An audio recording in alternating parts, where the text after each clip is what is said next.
ഇന്നത്തെ വൈകിട്ടത്തെ എൻ്റെ ആഹാരം ഇതൊക്കെയാണ് കേട്ടോ.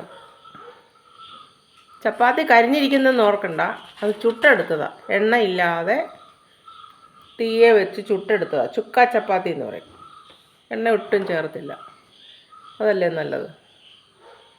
പിന്നെ അടുത്തത് ബീഫല്ല കേട്ടോ. ബീഫിനെ കഴിഞ്ഞും ഗുണമുള്ള സാധനമാണ് സോയ ചങ്ക്സ് വരട്ടിയത്. ബീഫ് മാറി നിൽക്കും, അതുപോലെ കുരുമുളകൊക്കെ ഇട്ട് നല്ല വരട്ടിയെടുത്ത സാധനമാണത്. ചപ്പാത്തിക്കൊക്കെ കൂട്ടാൻ നല്ല ബെസ്റ്റ് സാധനമാണ്.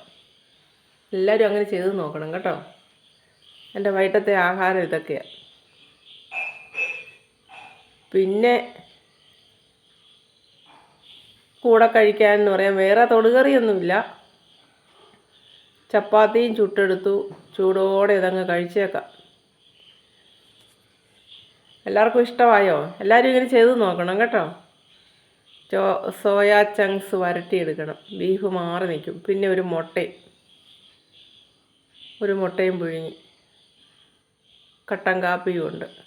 ഇതാണ് വൈകിട്ടത്തെ എൻ്റെ ആഹാരം. എല്ലാവർക്കും ഇഷ്ടമായോ? ഇഷ്ടമായെങ്കിൽ സബ്സ്ക്രൈബ് ചെയ്യണേ.